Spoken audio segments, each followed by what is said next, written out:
सनातन धर्म की मान्यताएं और विज्ञान के तर्क कहीं न कहीं किसी मोड़ पर आकर एक दूसरे के पूरक ही साबित होते हैं। इसका एक योग्य उदाहरण है भगवान विष्णु के 10 अवतार। श्री हरि के इन अवतारों का संबंध विज्ञान से भी है। जी हाँ, भगवान के 10 अवतार मानव सभ्यता के विकास के क्रम को दर्शाते हैं। आइए आपको बताते हैं कि इस बारे में विस्तार से और जानते हैं कि कैसे ये एक दूसरे से जुड़े हैं। आज के वीडियो में हम बात करने वाले हैं कि भगवान विष्णु का सबसे पहला मछली के रूप में अवतार हुआ था।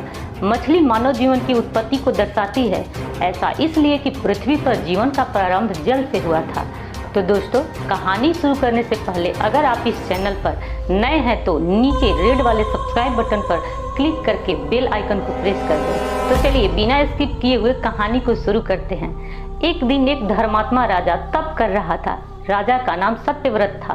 सत्यव्रत पुण्य आत्मा तो था ही, बड़े उदार हृदय वाला भी था।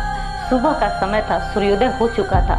सत्यव्रत नदी में स्नान कर रहा था। उसने स्नान करने के बाद जब सूर्य को अर्पण करने के लिए हाथ में जल लिया तो जल के साथ एक छोटी सी मछली भी आ गई। सत्यव्रत ने मछली को नदी के जल में छोड़ दिया। मछली बोली, राजन, जल के बड़े बड़े जीव छोटे छोटे जीवों को मार कर खा जाते हैं। अवश्य ही कोई बड़ा जीव मुझे भी मार कर खा जाएगा। कृपा करके मेरे प्राणों की रक्षा कीजिए। सत्यव्रत के हृदय में दया उत्पन्न हो उठी। उसने मछली को जल से बाहर निकालते हुए एक कमंडलू में डाल लिया। तभी एक आश्चर्यजनक घटना घटी। एक रात में मछली का शरीर इतना बढ़ गया कि कमंडलू उसके लिए छोटा पड़ने लगा। दूसरे दिन मछली सत्यव्रत से बोली, राजन, मेरे रहने के लिए कोई दूसरा स्थान ढूंढिए, क्योंकि मेरा शरीर इतना बढ़ गया कि मुझे घूमने फिरने में बड़ा कष्ट होता है। सत्यव्रत ने मछली को कमंडलू से निकालकर पानी से भरे हुए मटके में रख दिया। यहाँ भी मछली का शरीर रात भर में ही मटके में इतना बढ़ गया कि मटका भी उसके रहने के लिए छोटा पड़ गया। दूसरे दिन मछली पुनः सत्यव्रत से बोली, राजन, मेरे रहने के लिए कहीं और प्रबंध कर दीजिए, क्योंकि यह मटका भी मेरे रहने के लिए छोटा पड़ रहा है। तब सत्यव्रत ने मछली को निकालकर एक सरोवर में डाल दिया, किंतु सरोवर भी मछली के लिए छोटा पड़ गया। इसके बाद सत्यव्रत ने मछली को नदी और फिर उसके बाद समुद्र में डाल दिया। आश्चर्य, समुद्र में भी मछली का शरीर इतना अधिक बढ़ गया कि मछली के रहने के लिए वह छोटा पड़ गया। अतः मछली पुनः सत्यव्रत से बोली, राजन, यह समुद्र भी मेरे रहने के लिए उपयुक्त नहीं है। मेरे रहने की व्यवस्था कहीं और कीजिए।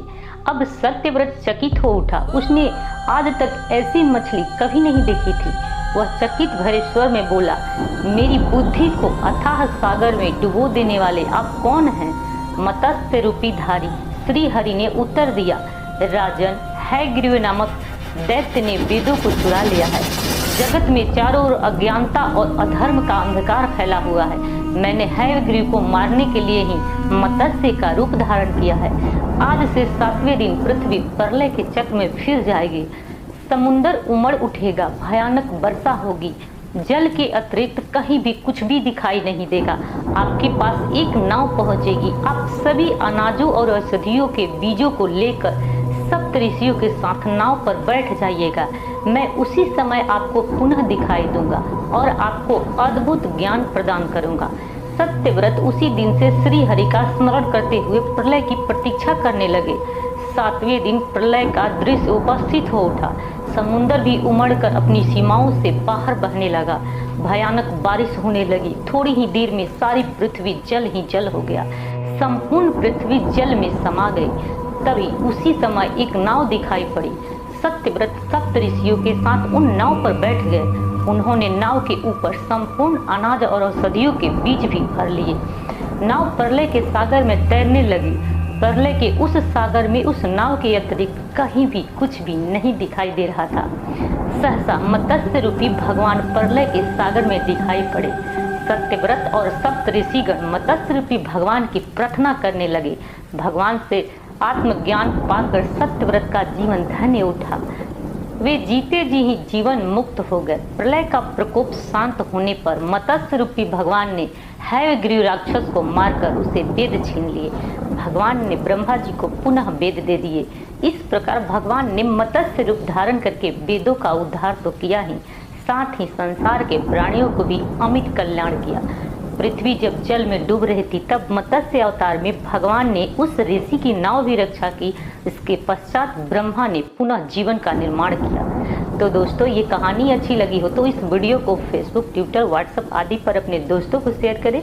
इस कहानी के बारे में कमेंट करके आप अपने विचार हमें व्यक्त कर सकते हैं। तो चलिए, ऐसे ही जानकारी देखने के लिए आप जुड़े रहें हमारे चैनल पर। और यदि आप मेरे इंस्टाग्राम और फेसबुक पर जुड़ना चाहते हैं तो उसका लिंक डिस्क्रिप्शन बॉक्स में दिया हुआ है। तो दोस्तों, मिलते हैं अगले वीडियो में। तब तक आप खुश रहिए, मुस्कुराइए। जय हिंद।